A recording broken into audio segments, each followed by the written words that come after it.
Komár je jedním z nejobtížnějších hmyzů, kterého je velmi těžké se zbavit. Veškeré překážky, ať už mechanické nebo repelentní, ho pouze zadrží na omezenou dobu jejich účinnosti, ale nepomohou v jeho trvalém odstranění. Vysoká adaptabilita a odolnost pomáhají komárům přežívat téměř ve všech klimatických podmínkách. Takže jediný způsob, jak se jich trvale zbavit, je dokonalé vyhubení, které zabrání jejich šíření. Mostrap vám nabízí dokonalé řešení v boji proti komárům.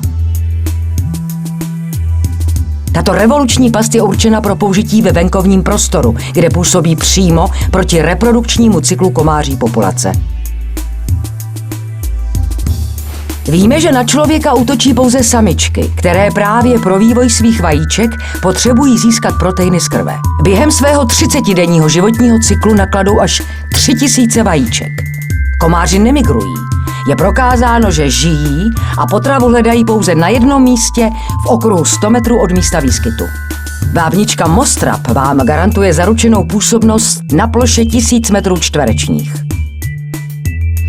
Vábnička Mostrap vydává signály živých tvorů, pro které mají komáří samičky vyvinuté detektory a které jsou pro ně viditelné do okruhu 30 metrů. Tyto signály jsou pro komáří samičky neodolatelné. Kysličník uhličitý, který vzniká při dýchání, zápach, který vzniká při pocení rozkladem kyseliny mléčné, oktenol, druh alkoholu obsažený ve vydechovaném vzduchu, teplota lidského těla 36 stupňů. A posledním je UV záření o stejné vlnové délce, kterou vyzařuje člověk. Komár, který se k přístroji přiblíží, je s nasávaným vzduchem vtažen do přístroje a ekologicky zlikvidován. Pro maximální efektivitu přístroje Mostrap je vhodné, aby byl v provozu 24 hodin.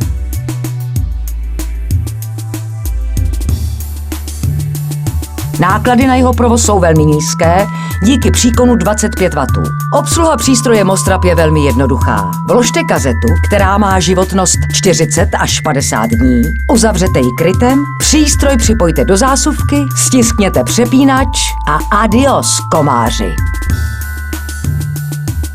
Existuje také speciální verze přístroje Mostrap, použitelná do domácnosti.